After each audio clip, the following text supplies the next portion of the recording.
এই লোকটাকে পৃথিবীর যে কোনো জায়গা থেকে খুঁজে বার করো আর জিতে নাও 10,000। Okay. তোমাকে হাওয়াইন শার্ট, হাফ প্যান্ট এবং এই জুতো পরা একজন বৃদ্ধ লোককে খুঁজতে হবে। এটা করার জন্য 48 ঘন্টা সময় আছে। যাও। আমি যাবো ওকে আমি এখন যাচ্ছি কাবো, কারণ আমার ছবি দেখে মনে হচ্ছে লোকটা সমুদ্রের কাছাকাছি থাকে। আমি এই মিস্টার ইমোজিকাইকে খোঁজার জন্য যা খুশি তাই করতে পারি। যখন আমি প্রথম মেক্সিকো গেলাম, প্রথমেই আমি একটা বোট রেন্ট নিলাম। আমি অনেকগুলো বয়স্ক মানুষ দেখলাম, কিন্তু কেউ তাদের মধ্যে হাওয়াইন শার্ট পরেছিল না। ওরা ওখানে অনেকজন ছিল, কিন্তু তাদের মধ্যে কেউই একটা হাওয়াইন শার্ট পরেছিল না। আমি একটা পারফেক্ট ম্যাচ খুঁজে তো পেলাম, কিন্তু উনি এটা খেলতে চান না। নতুন প্ল্যান, আমি 10টা হাওয়াইন শার্ট কিনলাম আর তাদেরকে দিলাম, দেখি তারা এটা পড়তে চায় কিনা।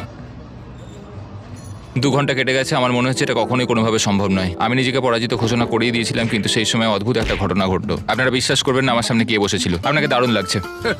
আমি মিস্টার বিস্টকে কল করছি। হেই, কনগ্রাচুলেশন, তুমি এই মাত্র জিতে নিলে 10,000 কি ডলার। মানে? আরে সত্যি? আমরা কি হেলিকপ্টারে যাব?